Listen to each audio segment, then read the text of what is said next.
this time,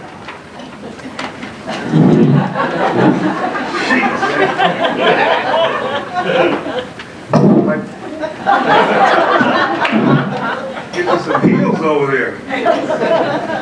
Stilettos.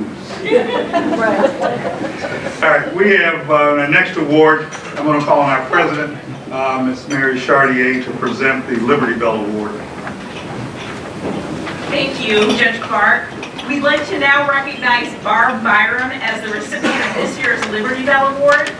This award recognizes a non-lawyer citizen whose time and energy has strengthened the effectiveness of the American system of justice. Barb has contributed not only as a state representative, but also more recently as this county's clerk. She has ably organized, conducted, and promoted local elections and has initiated reforms to protect the integrity of local balloting throughout the county. And that's not easy, right? We all see what's going on in elections. She remains responsible for important public and legal records, the processing of gun permits, and issuing and filing of marriage licenses. She also serves as the clerk for the Board of Commissioners, Board of Canvassers, Gun Board, and of course our Circuit Court. She and her husband live in Onondaga, in case you guys want to stop by. Please come on up, Ms. Byrum, and we're so thrilled that you got this.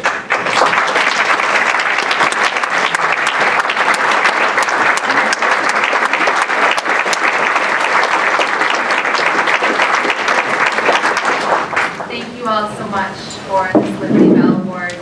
I'm honored and humbled to be recognized for my fight for fair and impartial elections. As Ingham County Clerk, one of my responsibilities is to make sure that anyone and everyone who is eligible to vote has that opportunity. Politicians often talk about forming a more perfect union, and I believe, as many others do, that we make progress when more Americans participate in our democracy and exercise the most fundamental act of citizenship, the act of voting. Last week, Michiganders spoke loud and clear that they agree.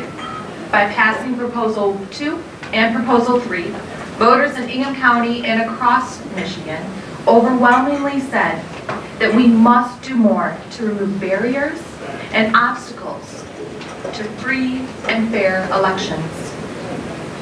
Russia and hacking may be in the news a lot these days, but what we should be focusing on more are the practical steps that we can take now to make sure people can vote in our elections. Steps such as no reason absentee voting, expanded early voting, and an end to political and racial gerrymandering that dilutes the value of a citizen's right to vote. One of the most rewarding things about my job as clerk is helping someone who has once been disenfranchised obtain the opportunity to vote. What is unfortunate and unacceptable is that I am even needed to be involved to ensure that American citizens can participate in that basic right of citizenship. What is also unfortunate is that some politicians at all levels continue to put up roadblocks to this fundamental right. I would like to take this opportunity to thank you for your role in the job of protecting the integrity of our elections.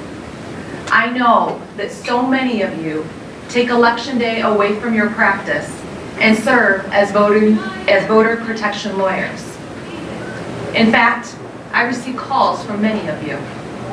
Just last week on Election Day, I received a call from a real estate attorney serving as a voter protection lawyer, indicating that a voter was being denied a provisional ballot in Ingham County at an Ingham County polling location, and the local clerk had threatened to call the cops on that individual if they did not leave.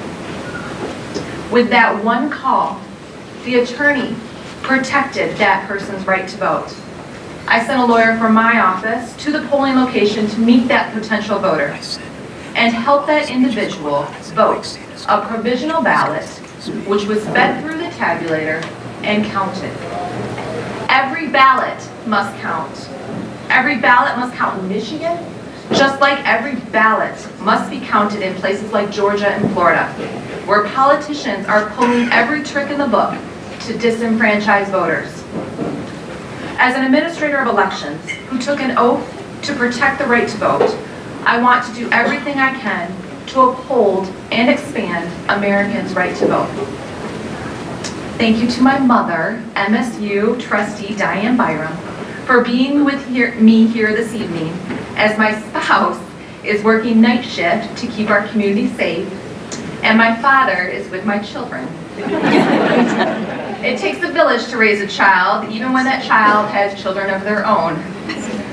I'd also like to thank my mother for being the tough, no-nonsense parent that I have needed, and the strong female role model for me and so many others. Once again, thank you so much for this award, and thank you all for fighting the good fight towards justice.